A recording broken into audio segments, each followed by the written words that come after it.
Hello, adventuresses! Welcome to the podcast show for women who love horses, travel, and adventure. And today, I'm actually talking to a friend of mine, Adriana. We only just met this year, and it's basically because we met online on Facebook, on our Equestrian Adventuresses Facebook group. So be sure to join that group because you're going to make some friends in there. And she told me all about this Marcha ride in Brazil. It's 750 kilometers on Criollo horses. It's an endurance race, and she sort of invited me to come. I don't know how serious she was about that, but I went, and I rode in the Marcha with her, and, so she is on the podcast today sharing with us a little bit about the Marcha, some interesting information about it and how it began and everything, and then the Criollo horses, because Criollos are amazing. I mean, my goodness, they really impressed me during this time that we spent in Brazil together. So Adriana is on the show today. She is a vet, and she's got a lot of interesting things to talk about, so stick around. Before we get started, I just wanted to make one quick announcement, and that is, if you haven't already downloaded our catalog, you need to do that, because it's 72 pages long. It's called Horse Riding in Every Country, and it's kind of like a phone book for horse tours. And you can go through, it's got over 180 countries. It's got horse riding literally in every country. If there's horses in that country, we found a place. So, and it's totally free. You just go onto our website, equestrianadventuresses.com. You'll see it right there on the homepage, and it's a free download, so yeah, just go and download it. Why not? See all of these cool places that you could be traveling for your next holidays. And then, send me a message. Let me know what you think about it. And hit it. We are explorers. We are trailblazers. We love to do what cannot be done. We love to test our limits, cross borders, and we love the freedom horses bring us. We seek lands without fences. Who are we? We are Equestrian Adventuresses. We are a community of women who love horses, travel, and adventure. To infinity and beyond! And now your host, Crystal Kelly. Hello, adventuresses. I am talking to Adriana today, and I know Adriana very well because we spent several weeks together in Brazil riding with the Marcha. So, hello, Adriana. Hello, Crystal. How are you? Yeah, I'm doing very good. Adventuresses. Hello, adventuresses. So, you and I got to know each other pretty well because I was basically harassing you for a few weeks. No, don't say that. And yeah, so I'll just give a little backstory. Basically, I found you on Facebook, and you mentioned to me the Marcha, which is this big ride. I'll let you explain what it is, but you told me about it, and I was like, I'm visiting you. Yeah. So, how many people said that they were going to visit you, and how many people actually did visit you? Well, 3 or 4 people said they would like to come, but the only one that got going was you. And I try and I warn people, when I meet them on my travels, I'm like, don't invite me to your country or your house because I will come. So don't just say that if you're trying to be polite because, you're stuck with me. No, but no problem. I think it was great to have you both here because besides the integration with all people and doing the Marcha, the ride, of course, you were great companions for me. We have great laughs, and actually there was no sad or hard time when I was with you. Yeah, and so let's just explain to people what the Marcha is so they understand what you mean when you say hard times, because the Marcha, it's not a vacation, definitely. So what's the Marcha? The Marcha is 700 kilometers, 750 on horseback is our race, and it's done on 15 days. So it's divided according to each day you do the definite the kilometers amount, starting with 15 in the morning and 15 in the afternoon, until you have 50 in the morning and 20 in the afternoon. And the speed is also increasing with the days, because horses, they do a concentration before of 30 days on a farm, so they all have the same conditions when they begin the Marcha.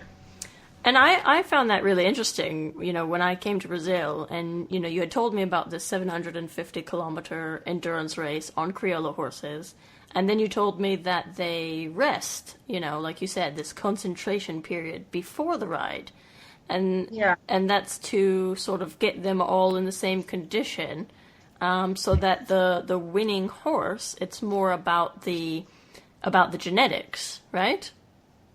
Yeah, right. And it has to be also well trained on before, because they say that I will tell the older people say that a horse that is trained 1 or 2 years before is more likely to win the Marcha or to complete. But my horse was trained, say, like 4 months in advance, because we got her for out of the blue because of a sad passing away of Paranoia. But Paranoia was your original horse, which you completed the Marcha with last year. Yes. Yeah, and she was qualified actually. So when I communicate to the association the sad news, they told me, you can use the entry, but it's personal. It's only for you. So you have to have a horse on your name. So then the breeder of Paranoia, he came up with Buena Sorte, which I already knew from some years ago, and said, she will do the job. So, okay, let's try.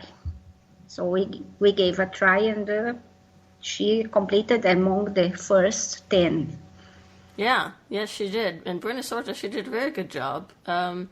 So this Marcha, when I was there, I was not competing officially. I had 2 horses, and both of mine were not prepared at all for the Marcha. So you say, the horses take 2 or 3 years, preparation in order to compete in the Marcha. My horses definitely weren't super fit and weren't really prepared, so I wasn't able to do the 70-kilometer days. But your horse, your horse did everything. Yes. So how does that feel, having, at this point, 2 horses which have completed the Marcha? Well, it's, I think it's a great responsibility from now on, because I have to study carefully what they will do in the future, which I'm already thinking of, and of course to give them better conditions than they have had until now, because now they are like the champions. So I don't want to spoil them. Yeah. So let's step back from the Marcha for just a minute, and let's get to know you a little bit. So how, just introduce yourself, say where you're from, and how you got into horses in Brazil. So I'm Adriana. I was born in Cachoeira do Sul, which is a medium-sized town in South Brazil. And I must tell you about my state first, because it's the most southern of Brazil. It does border with Uruguay and Argentina. And because of that, we identify more culturally with these people than the rest of Brazil. When you come here, you forget beaches, samba, bikini, and concentrate on the gaucho figure. So when I was a kid and teenager, my grandfather had a farm here. And I had some horses, and I was completely mad about them. Then I got into vet school, and I graduated and got a job. And so more or less, I quit riding horses, only for leisure. When I went to some place where there were horses, I didn't have a horse of my own. And then when I was hired by the university 10 years ago, I started thinking, why not having a horse? And then was that when I got into endurance and when I got to know another people who were there, and they offered me a horse to do my first 30K in 2014.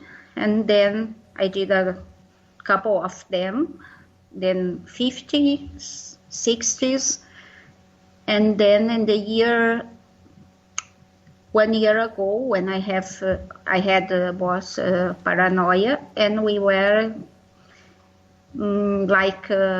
sad because there wasn't going to be any endurance races of Criollo Association. So then we started thinking, why not go to the Marcha? So we started training, aiming for the Marcha. And as that was her first Marcha, we had to only thinking to complete. There were 64 horses, and she ended up in 18th place. So was quite good. And then with this, we qualified for the FICC, which is International Federation of Criollo Horses. And the rest of the story, you know. So let's talk a little bit about, so you're studying to be a vet.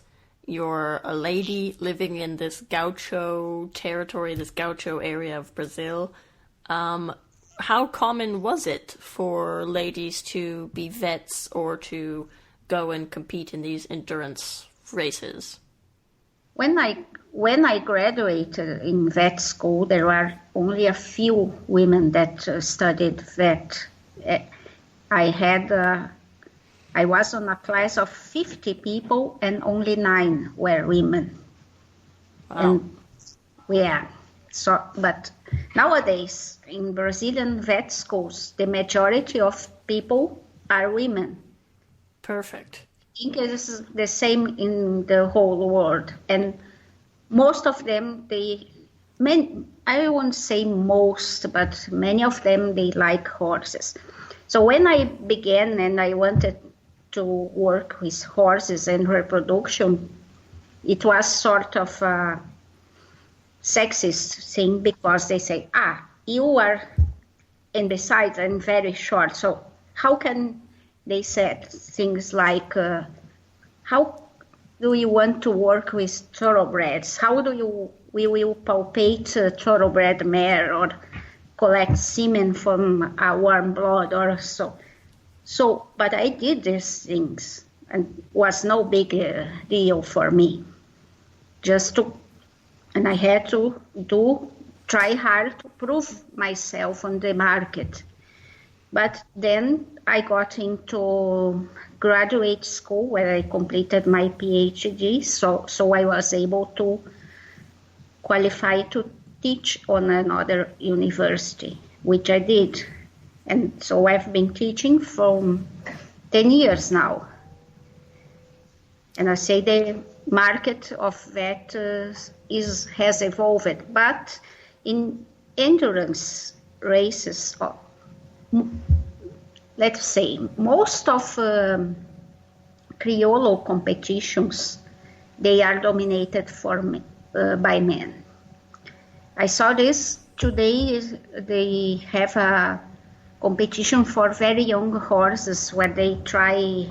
It's like a mini freio de ouro, where they try skills like reining on the cattle working, and there is only one woman competing there.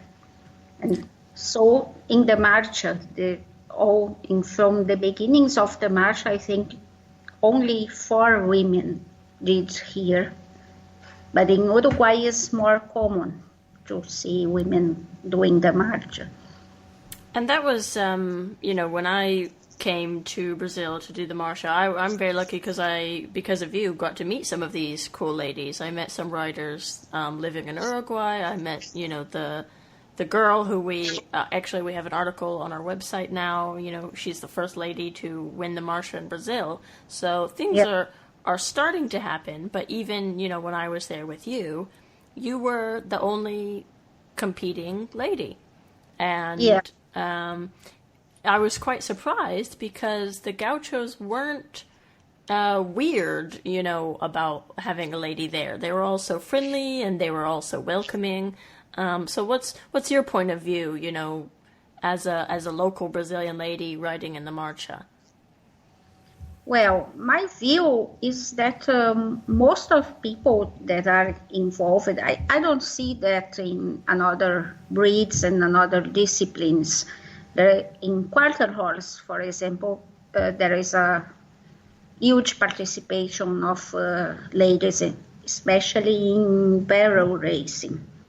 But Criollo, I don't know, I think it's a woman thing that they don't have the will to get into that.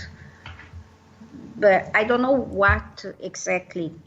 But when the younger girls, okay, they do endurance races up to 80, but when it comes to the Marcha, I don't know, they are afraid or they have another things to care for, or even they married, they got the kids, and maybe the husbands do not support. I don't know. Maybe this is all these reasons together, maybe. So what made you want to do the Marcha? Because it was there. Because we didn't have another competition on that year to go. So it was only the Marcha. So it's do that or your horse is eating and being trained for no purpose. So I thought, okay, let's try that. And tell me about your first experience with endurance, that first 30K that you did, that sort of caught your attention in this sport. What did you like about it?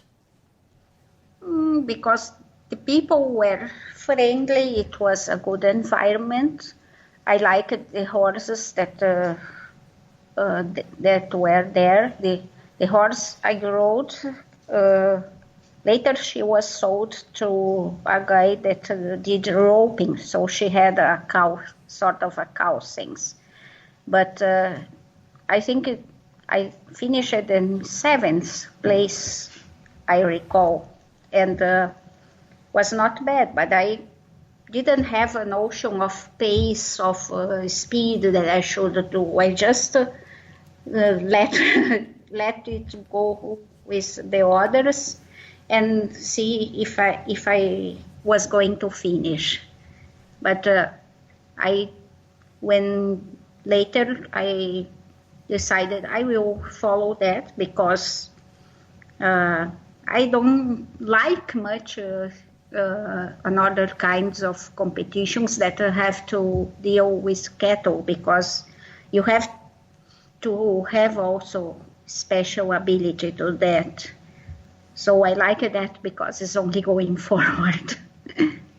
And I think most ladies, they just have horses for hobbies, and they're totally happy to just go for a small little hack around their property or something. What you're doing, you're like, okay, I'm going to get a horse, and I'm going to go to endurance competitions, and I'm going to ride 750K. Yeah, more or less there. And So what are some of your, I know you had quite a lot of special tricks for surviving the Marcha. Do you want to share some of this with everyone? Well, because first I would say you have to train well in advance, not only on horse. So I did Pilates, functional training with weights and some running. And also I trained with the horse, of course. All this gave me more strength to pass all the steps of the march, because you have to have endurance for you too. And also, when you are riding, you need some to use your underwear. You must not mark your body under, because otherwise you will have the saddle sores. I mean, panties with elastics or something like or that. Seams, yeah. Yeah, and use an ointment, which I did Vaseline for not to chafe. Sunscreen, because it's winter here normally when they do the marcha, but the sun is very, very strong. And also it was dry, and the wind was strong some days, which made I didn't have thoughts of that in advance, but I perceived that my skin was starting to grow very, very dry. So what I did, I put some Vaseline onto my face too, and that worked well. What else? If you have muscle sore afterwards, take some painkiller or muscle relaxing pills. I think that's it. Yeah. So you survive. And in the morning, you will wake up very, very early, because normally you will be catching the horses at 6 or 6:30. So be prepared and take your barbecue or lamb barbecue for breakfast. Yes, and that was one of the things I learned in Brazil. If you're going to be a gaucho, you have to eat meat for breakfast, lunch, and especially in the dinner time. Yes, and I remember, do not take a mate before you ride, because that will make you want to pee, and to get off the horse and get on back to pee will make you lose time, and there is no special place for ladies to pee in the Marcha. Yes. Which I criticize. They should provide something for us. Yes, this was actually one of the struggles that I had. It always seemed like in the morning when I was doing the 30K, the last 10K, I usually had to go pee. And, there was no bushes to go behind, there was no trees, it's very flat land, and all of the men just hop off and pee anywhere. And yeah. I was like, oh my god, I have to go. And there's still 10K left, which means like another hour, and you're on a bouncy, trot pace. So yeah. It was pretty awful when I had to go pee. Yeah. But not taking coffee or mate before, I think that worked well for me. Not much liquids. Yeah. Before you ride. And just so everyone knows, mate is the drink that you guys are drinking. It's like a tea drink, yes?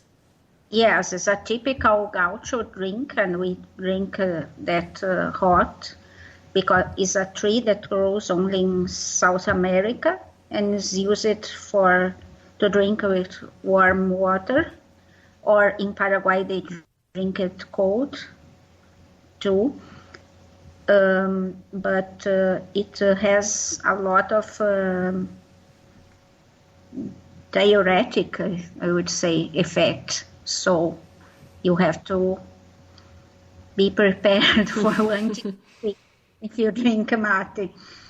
Yes. And so let's talk a little bit about the weight. So for the Marcha, they have a minimum weight requirement.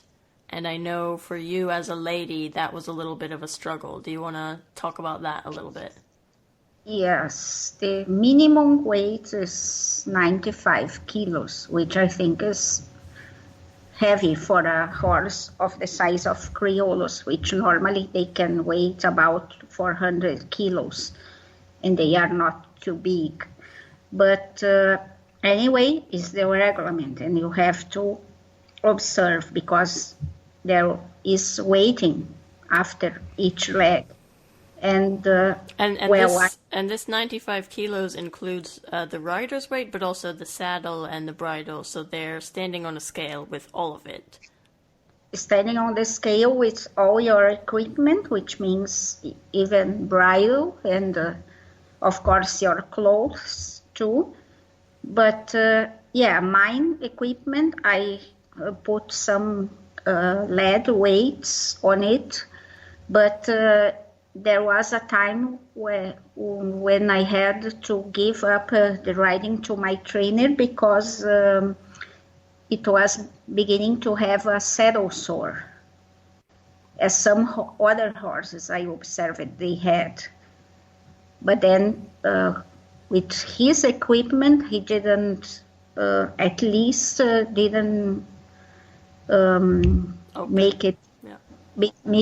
Didn't make it worse, but she's very good now, actually, because she's resting and is almost healed the little scar.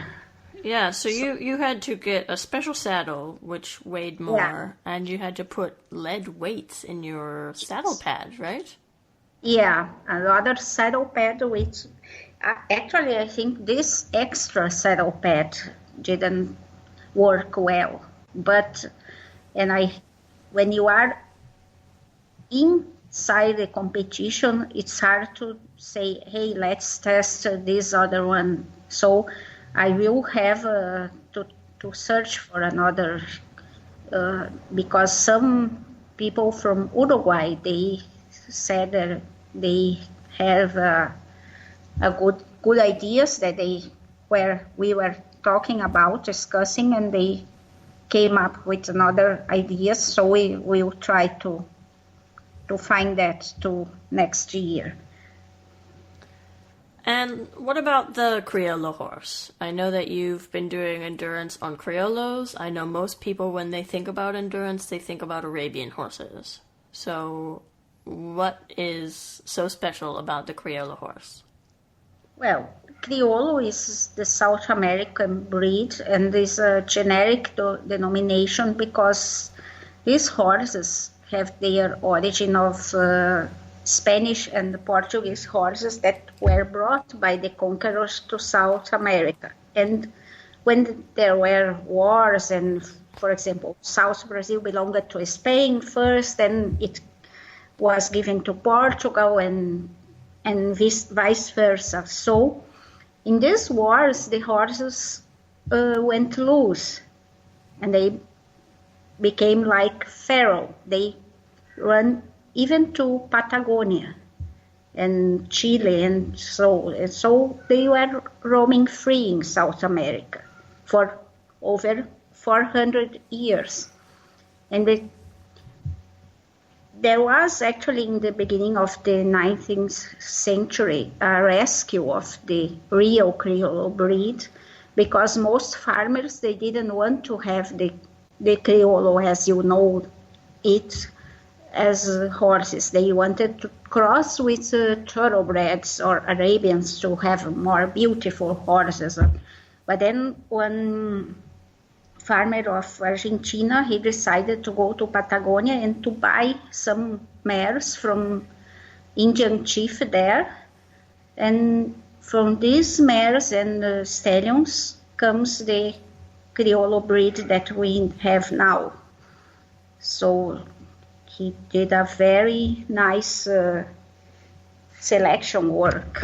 And so, but the breed is a lot of has a lot of endurance and resistance from this all centuries, being eating only grass, being on the cold weather, and so they developed a lot of toughness. And for endurance, of course, every people that had a Criollo wanted to test if they endure hard work on farms, why not try endurance? So they were proven good. And when you think about you buying a Criollo is much cheaper than you buying an Arabian horse for us. And in the center of the country, Brazil, most people use Arabians, but there are some Criollos there, and they do well in competition against Arabians. So yeah, definitely. I mean, I know I was talking to a lot of the different breeders for Criollo horses, when I was there for the Marcha, and I think one of the things that, they said, but also I saw with my own eyes because of this event, the Criollo horses were doing basically what a Arabian horse would do in one day. They were doing every day for 15 days. So these horses, they recover from their long rides. I think most endurance riders, they'll go and they'll do a long endurance competition maybe for the weekend, but then they go home and the horse gets a week of rest. But these horses, for 15 days, every single day, they're going 50K, they're going 70K, and they're going quite quick. They're not sleeping. The pace was pretty quick. Yeah, the pace was quick, and also there were the free legs, and that can be the winners did that very quickly. Yeah, as you remember. And of course, like Buenos Aires, she surprised me because every day she was like new, and she said she looked like okay, there's another job day, let's do it. Yeah, no, it's true. I saw the riders were fading a little bit, but the horses, they were fine. Yeah, it can be pretty hard on the riders. Yeah, then the other thing is that you have to leave everything you do in order to be there for the 15 days. Yeah. But some people, they divide the ride like I did, and so they can attend to their tasks. But I think next year I will get vacation. And what's your goal for next year? Are you gonna bring Buena Sorte or your other horse? I'm thinking of bringing both, actually, because it's hard to tell now, because I want to do, now on my vacation, I will travel to São Paulo and visit some other trainers and discuss with them. But I think Buena Sorte, we wanted to have a go in the national championship and maybe bring her back to do the Marcha, and also Bohemia. I would like to try Bohemia because she has a very nice gait. She is a very forward horse. I think she will do well in the Marcha, but I don't know yet. And you've been preparing Bohemia for almost a year now, right? Yeah. In October it will be 1 year that I'm preparing her. So, which means, but I'm not 2 persons, so maybe you can come and invite me. Exactly. Yeah, done. Remember, don't invite me. I will come. Yeah, we don't have a date set yet, but we will see. Because you can never tell. It can be that the horse when it comes near the competition, we find she's not so well, and so. But the goal for now is to do more endurance with when starting, and some endurance that appears locally, and Marcha with Bohemia, and Marcha with Buenos Aires too. Yeah. So you went from, having one Marcha horse, and now you're gonna have two, and I can imagine there's not many ladies owning one Marcha horse, and here you are with two. So you're going to have to let a whole bunch of ladies ride your horses, I think. Yeah, why not? And I want to give incentive to more ladies to come to the Marcha. Because I think it's a good thing is, besides, you keep yourself fit. There is no other. I cannot think of another sport that you have to be so fit in order to do it. And do you mind sharing, because I know when we were there in person and you told me, your age and how it was kind of an important thing for you to accomplish this task. Yeah, because I'm not so new as the girl that won the Marcha last year. She is 16, and I'm now 54.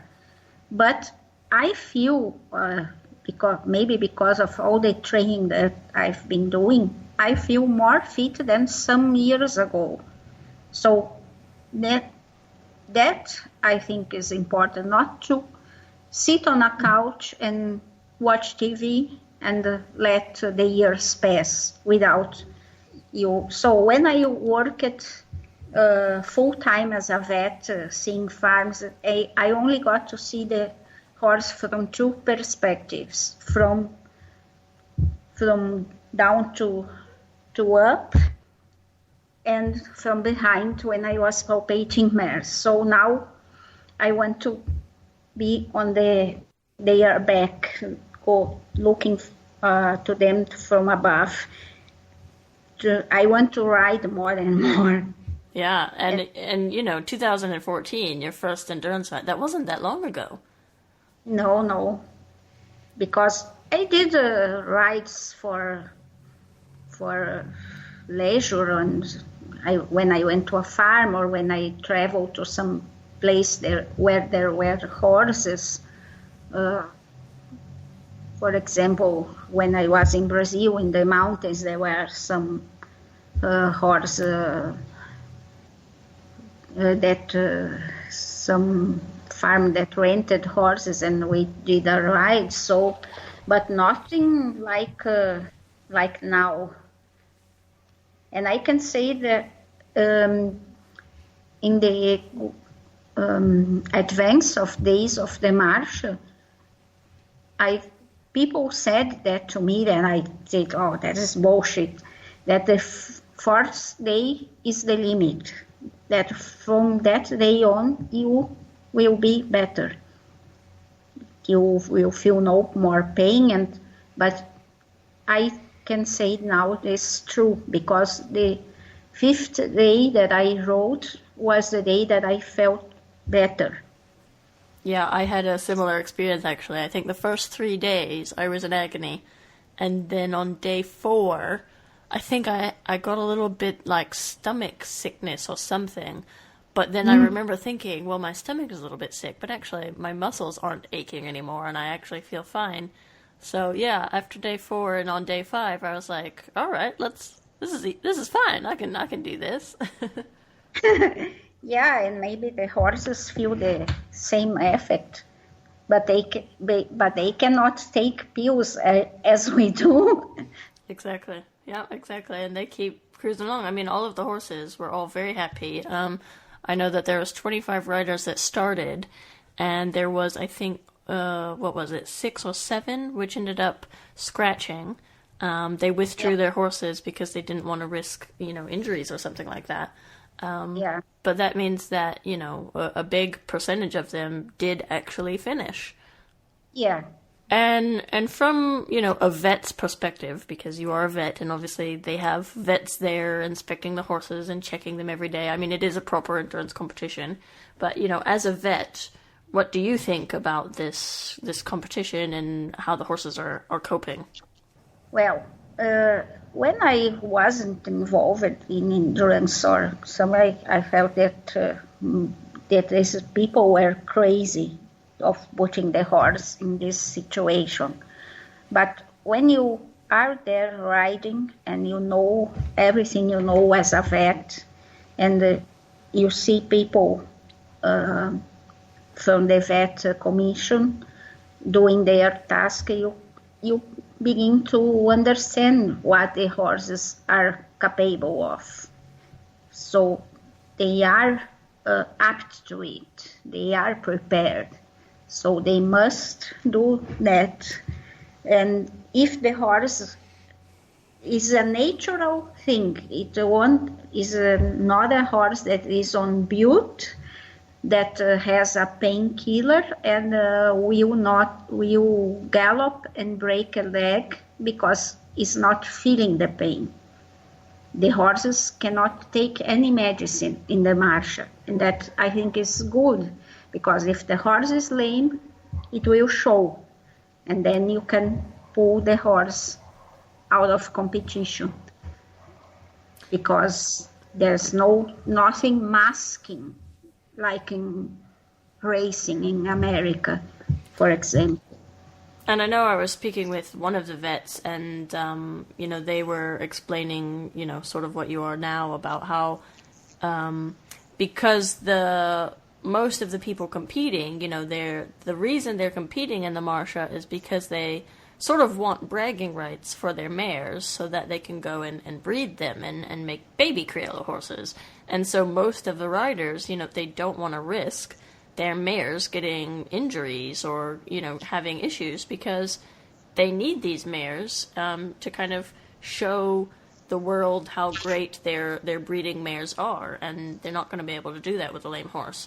So, this vet was kind of explaining to me that if one of the horses starts, having a little bit of sores or aches or whatever, most of the riders, they withdraw immediately. Yes, because of course the mare will pass her genes. I found it a pity that there are not many stallions competing, because there should be a selection for stallions too. And of course, breeding purpose is important, but not only that. Because you have to, how can I put that? Because the Criollo breed nowadays in Brazil has had a great infusion of Chilean blood, which is the ones that they use for freio de ouro or beauty contests. And you have seen them on the first farm we visited. Yes, they were cow horses, yeah. Like a different breed, but they don't have the same resistance as these bloodlines here, because these are quite like the original Criollo bloodlines from Argentina that have their story. Yeah.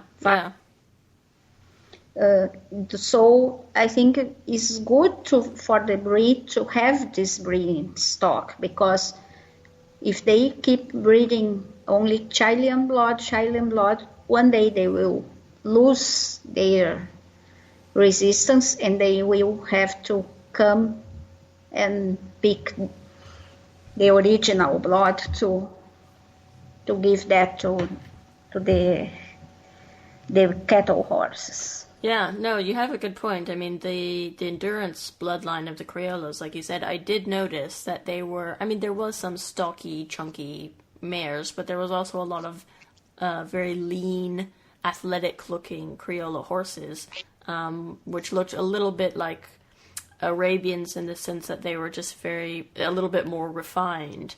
Yeah. And the cow working horses, as you mentioned, were a little bit more like quarter horses. They were a bit stocky and, built a little bit differently. Yeah. So let's, so like you said, you're preparing for next year's Marcha, and you're big on the endurance. Let's talk a little bit. I know, during your vet schooling or some of your trainings or whatever, you sort of traveled to Europe a lot and you rode some horses there. Do you want to share some of these experiences? About riding abroad? Yes, I know you rode in, I think you said Switzerland, right? And also, yeah. And also in France. So yeah, I was when I did my PhD, I was in Germany, in Hanover, and could not ride, but we had a friend that she worked in a tech shop, and she rode dressage, and the husband rode jumping. So we went, I and my Rio de Janeiro friend, we made friends with this couple, and we went to visit them and ride a little bit there, but only on the arena. But then when I was in Switzerland, I lived there in 2015, and I discovered people that organized horseback ridings of weekend or days, so I decided to do some of them. One of them was in Switzerland, and we went to the town of Gruyères, which is famous for the cheese. You must have heard of the Gruyère cheese, which is very famous. It's the fondue cheese.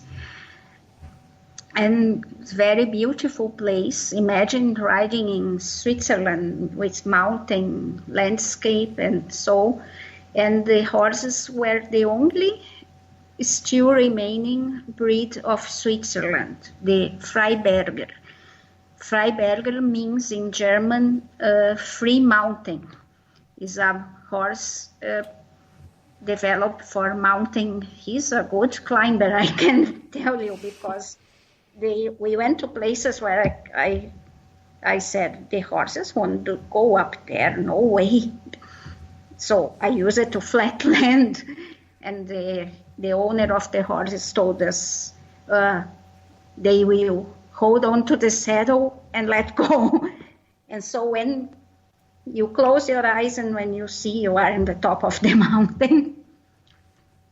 And then another place I went, which I recommend you going there, although I don't have the address, but it's a little town in the French Alps called Sixth Fer à Cheval, means sixth horseshoe, because you go ride across rivers, waterfalls, and go to a horseshoe of mountains.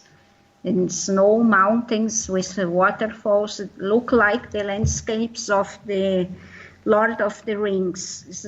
I say it's the most beautiful place where I've ridden. And the horses there were gypsy runners horses. Very funny to go to France and to meet a Frenchman who rode an Appaloosa and had the horses that he had were all gypsies to do the rides. That was very funny. And we had also in this ride, I was remembering now, we had also to round up some cattle because we passed by a small village and there was some cows behind the electric fence, and they saw the horses and they decided it's time to break the fence. So they went away, and he had to run and round them up and bring back to the village. That was very funny, but I think if you go to find the city on the map and you go there, you can find the stables, because it's the only guy, the French, and dressed as a cowboy. I don't remember the name, because who organized that was my friend's husband, and he's not doing that anymore. Because I asked. Sorry, what was the name of this place in the Alps? Sixth, SIX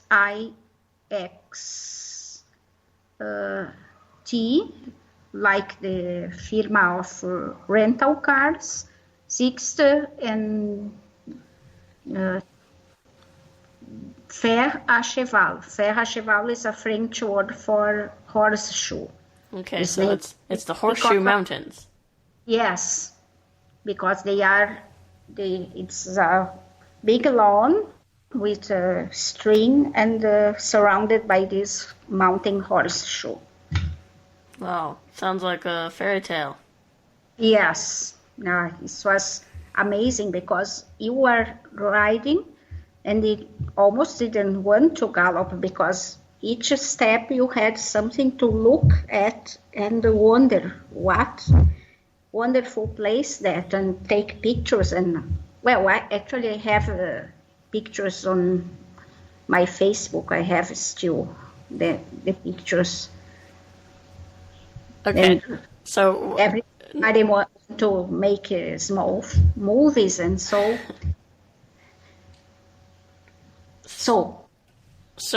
you just mentioned your Facebook. So where can people follow you and find, I don't know, these amazing pictures of your adventures and keep in touch with your Marcha adventures?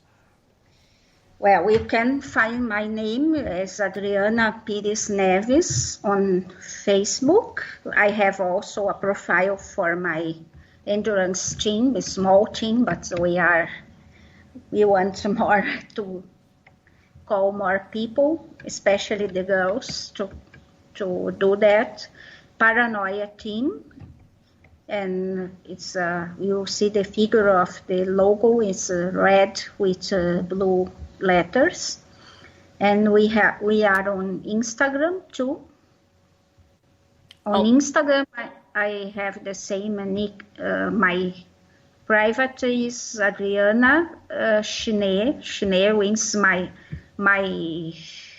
family name is Neves in Brazilian, so in German is Schnee, SCHEE. So it's kind of easy to find. And also Paranoia Team, we are on Instagram. Perfect. So Paranoia Team on Facebook and on Instagram. So what's your, I know next year you have some Marcha plans, but do you have any other upcoming endurance rides or adventures coming up? Well, maybe next year I'm planning to go to Italy because we have a huge reproduction congress there, and I plan to be there, but also do some traveling and riding around. So Italians, please call me. So yeah. If I have a horse for the Marcha, you can come. And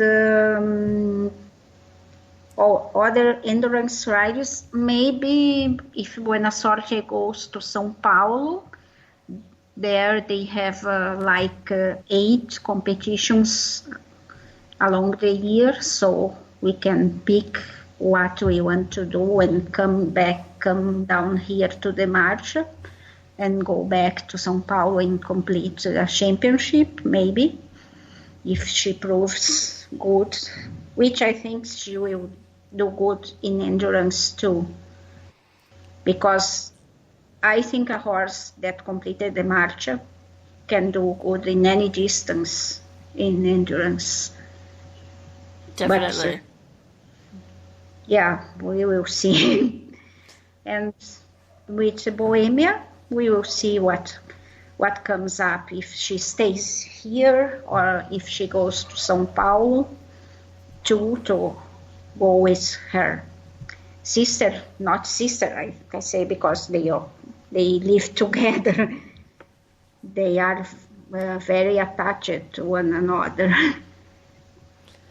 So, everyone listening, you have just, gotten an invitation from Adriana that she has these horses. So, if you get like 100 emails, you have to tell me Yeah. of people coming and wanting to invite themselves to your place. Yeah, maybe I have to start my business of Exactly. having horses too. So, yeah. Maybe this is a good plan. I'm thinking of it, of doing some projects on this sense. And if the more ladies want to come, why not? So we can put extra woman power into the Marcha. Exactly, and I can definitely vouch for you and say that you're a lot of fun to hang out with. And it was especially dangerous for me because you speak very good German, and my husband and you could chit-chat, and I was completely lost. You should learn German too. Yeah, I have to learn German, and now Portuguese, and now Spanish, and oh my goodness.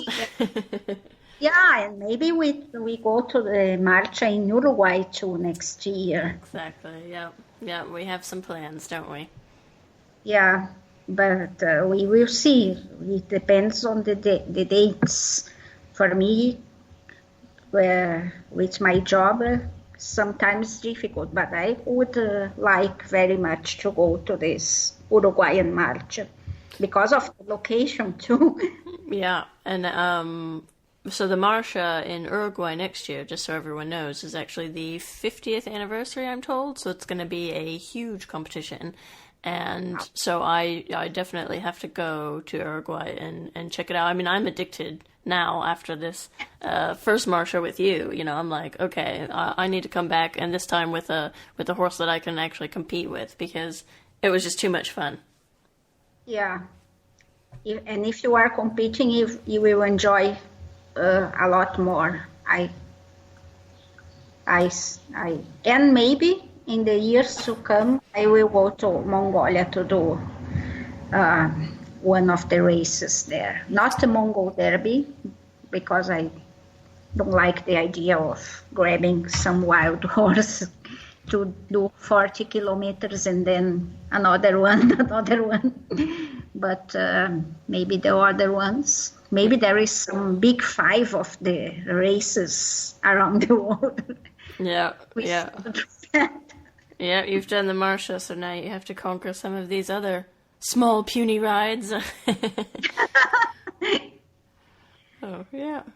Yeah, the Mongol Derby, I mean, I did it in 2014, and as you know, and it's definitely an intense thing. It's not necessarily for everyone. It has its highs and its lows, definitely. The Marcha, in comparison, was a totally different experience. I mean, it's the same horse every day, and it's not, as you said, wild horses. These are super well trained horses, very athletic, very fit, super easy to ride. Totally different experience, definitely. Yeah, and I like the idea that you grab a horse, even if you go to the Marcha and you don't know the horse very well in the beginning, it will develop with the passing of days, the relationship. So I like this. Yes, exactly. Actually, I felt the same. I mean, as I said, I had 2 horses, but one of them, Flecko, he was adorable to ride. Super bouncy, so not very nice for the Marcha. But he had heart, and when he should have gotten tired, he got more energy, and he was like carrying me to the finish line every day, like very alert and very like, I'm winning, and he didn't really realize that he wasn't actually winning. Yeah. And now they are having the Marchita, which is the kids' Marcha. Yes. The children's Marcha in Brazil, and this is, 350 kilometers? Yeah, they is 1 week, and they have started yesterday. I watched the videos, and you know how many kids are doing? How many? 66. Oh. 66 kids. I cannot imagine myself being there.